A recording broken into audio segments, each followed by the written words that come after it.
Light has meant progress and luxury ever since the invention of the electric light bulb back in the 19th century. Artificial light turns night into day.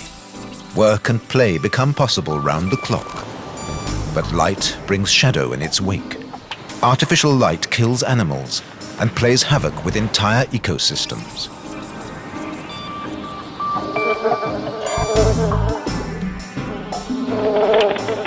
Limitless light disrupts our biorhythms. It makes people ill. It causes disasters.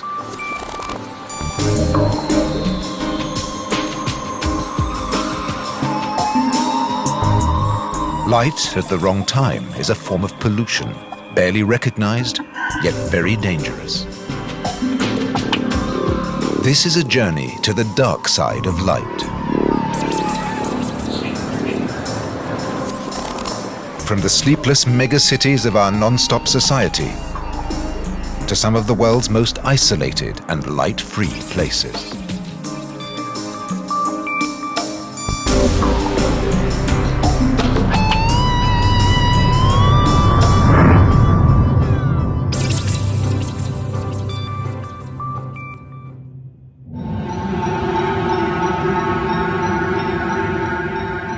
Centers of civilization are visible from space. Satellite photos give scientists a clear picture of global light emissions.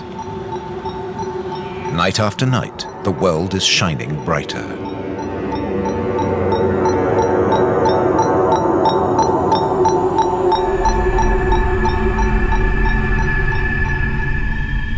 First stop on our journey of light, the Atlantic Ocean off the African coast, as seen from space, the Canary Islands. Satellites look down and astronomers peer up into the cosmos. These islands are the perfect location for a high-performance observatory. The air is clear and there are no cities. Great observatories all around the world are closing down. Paris, Berlin and Milan are nowhere near dark enough. City lights are holding back scientific progress. In Europe, 1 person in 2 has never seen the Milky Way. When I was a boy, my father showed me the stars. That's hardly possible today. And that's why it's good that people are becoming more and more careful with light. Taking my children up onto the roof and showing them the stars. That's fantastic. Telescopes like this need complete darkness, so the sky can show us processes we can't imitate in the laboratory. Processes that make navigation and modern communications possible and help explain the origins of the universe. Now the astronomers have decided to protect their jobs. This isn't a telescope, it's a photometer.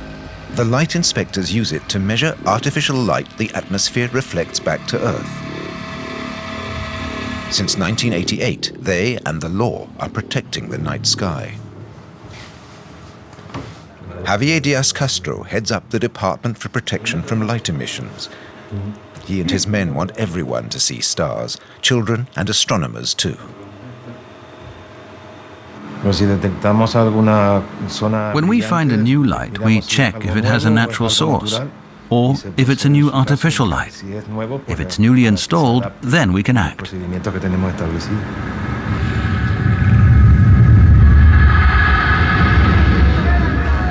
Light pollution, the negative effects of artificial light. The problem with the lamps behind me is the amount of blue light they give out. Blue is reflected back by the night sky, much more so than redder hues. Blue makes the night sky brighter and stops you seeing the stars.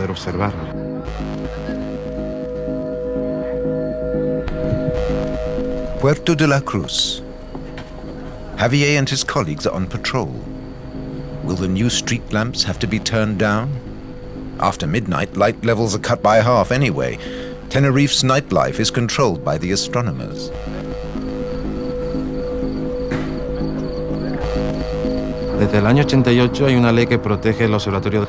Since 1988, there's been a law to protect the observatories. Before that, this valley was lit up like a Christmas tree.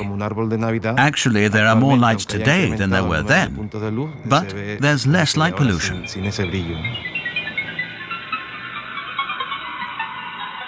Because these villages are lit with good lights. The yellow light from these lamps hardly adds any light pollution. The reflectors direct the light down to the ground where it is needed, not up to the sky.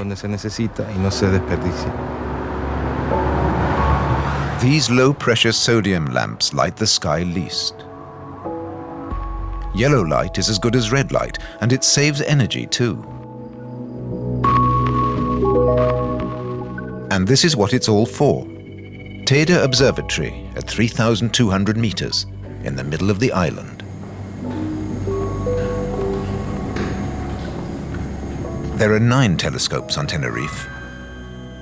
This is technology for hire to researchers and institutes in Europe and around the world.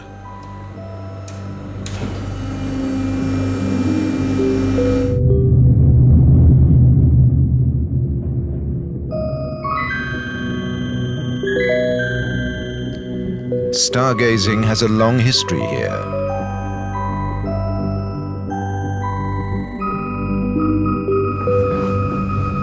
It's nearly a century since the day the world's astronomers came to this observatory to watch Halley's Comet, and so made its name. Today, Teide may not be as famous as the great space telescopes. But thanks to the light inspector's work, it can still play an important role, with amazing images like these.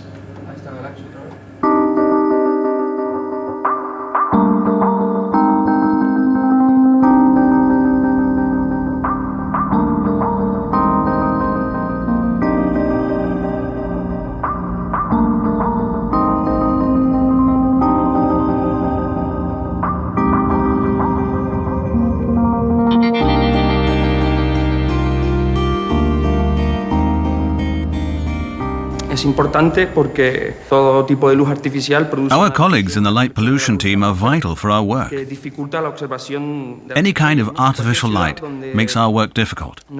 In places where there are no limits on what you can illuminate at night, you can hardly see the stars at all. Here we can see any number of stars with a naked eye, and with a telescope we can even see the very, very faintest stars.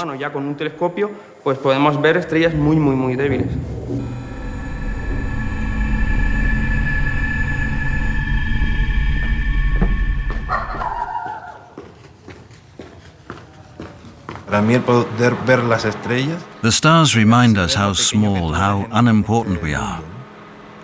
They teach us humility. They stop us believing that man created the world.